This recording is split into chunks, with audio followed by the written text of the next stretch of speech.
In today's tutorial, we are going to paint some loose watercolor florals. This is a whimsical, splashy, breezy approach to watercolor flowers that is trendy and summery. So let's get started.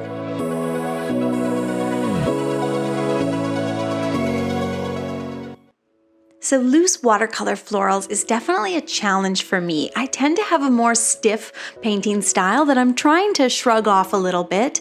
So I've been practicing my more whimsical, splashy florals, and I want to share what I've learned today. I'm definitely not an expert. I never claim to be an expert on anything. I'm just someone who plays around with paints a lot. So let's just dive right in. The first thing we're going to do is mix up our colors. And that's something you want to do before paint ever hits the page. Is you want to think about your color palette. What colors are we doing today? How will they look together? And then you want to start mixing them. So you want to add a lot of water to your paints, whether you're using discs like I am here, I'm using my koi set, or you're using tubes. You're going to mix a large amount of water into those paints and get these nice translucent colors. And if you're worried about your colors not being light enough, just add more water. You can add white. I don't do it often, but I do it sometimes. But mostly just the addition of lots and lots of water will give you those beautiful translucent colors. So think about your color palette first, then mix up your paints, and then we're ready to start painting. And the first thing we're going to do is leaves, because leaves can be any shape. You say it's a leaf, it's a leaf. And what I do here is I take the brush and I sort of drag the body of the brush across the page, and then I use the tip of the brush to give that shape that I've just formed a little bit of that delicate point. But you certainly don't have to do that. You could have very rounded leaves without that point, totally up to you. So I drag the belly of the brush and then I just finish the shape off slightly with the tip of the brush and bring it to a point. And then I'll add a little more pigment and I'll just allow that pigment to seep out into the wetness that's already there, and that gives me a nice variation of color. If you're trying to loosen up your painting style like I am, start with practicing leaves. Just drag the brush across the page. Does it make a rectangular shape, an oval? Just do these little swooshes of color and call it a leaf and leave it alone. I'm telling myself that as well, trust me. And then leave it alone. So what you want to think about is just putting a little wet on wet, maybe as I'm doing here, allowing a little more pigment to seep out, like I said, for that variation of color. And then when you're doing these swooshes, these leaves, you want to make a little bit lighter, some a little bit darker. So just simple differences can make a beautiful design. So some leaves are very light, some are a little darker. And you might play around with a little wet on wet technique like I'm doing, or you might just start off very light and simple and come back in later and do a wet on dry technique and build up some shading later on. So now let's move on, use some of that red paint that I mixed a lot of water into so it's very light. And to start off the flowers, I'm just I'm just trying to use the body of the brush to splash some paint on the page. Now that doesn't mean, when I say splash, it doesn't mean I'm going quickly. I think that's a common misconception with these loose florals, is that you want to move really fast and you have these like Jackson Pollock like splashy painter reflexes, but that can be overwhelming and it can lead to a lot of frustration, at least in my case. You still want to move slowly and deliberately, but you just want to trust your hand. So a flower could just be as simple as 3 swooshes outwards in the same direction to give this almost triangular shape that sort of starts from one point and moves outward. Or it could be that iconic sort of 4 petals like I did right at the top there, but you just want to move the brush and sort of be okay with the shape that lands on the page.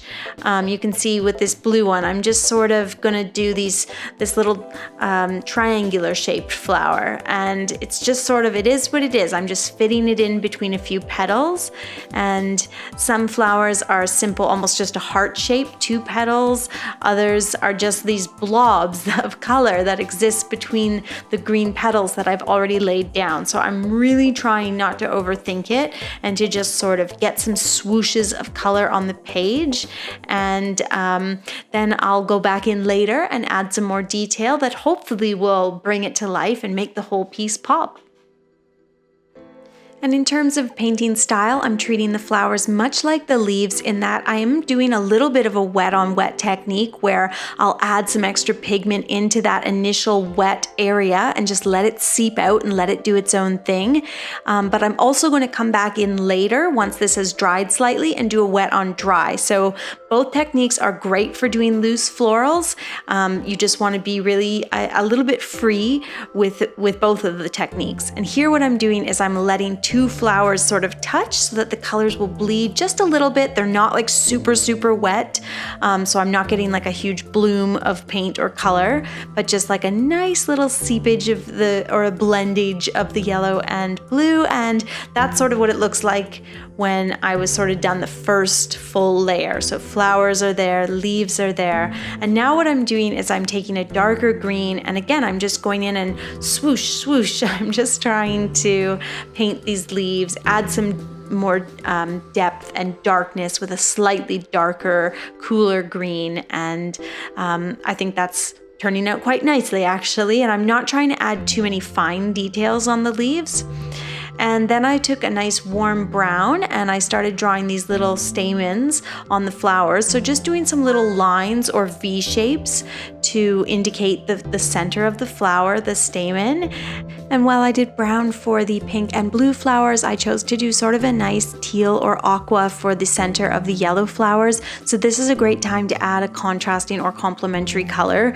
And again, think about that when you're starting out. What is your color palette going to be? For this one, I was thinking sort of pastel primaries, so red, yellow, and blue in very muted, washed out tones.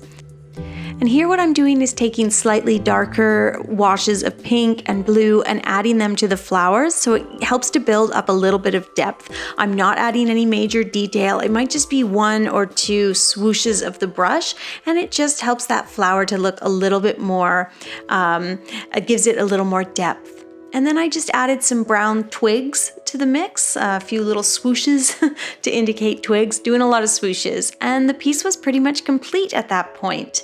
I was pretty happy with this. And I practiced quite a bit, worked on some different pieces. This one was a similar color palette, but just different sort of shape and sort of some different floral shapes. So I did most of this one off camera and was quite happy with it as well.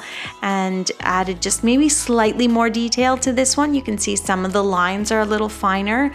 But yeah, just practice makes progress. This is something, again, that I really struggle with. My florals tend to look like, I don't want to say hyper realistic because that's like a whole cool style, which I'm not doing, but I'm just trying to let loose a little more and have fun and create these summery florals that are just splashy, for lack of a better word. So I hope you guys will enjoy this. I think this is sort of very on trend right now. It's very fun and beautiful, and it's a great painting style to sort of dive into watercolors. And we're going to explore this more on the channel this summer. I have a whole bunch of stuff planned and I can't wait to share it with you guys.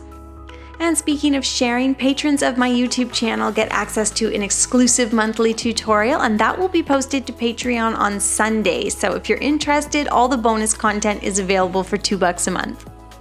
Thank you guys for watching today. I hope you'll be practicing your loose florals, and I will see you next week with a new tutorial. Don't forget to subscribe.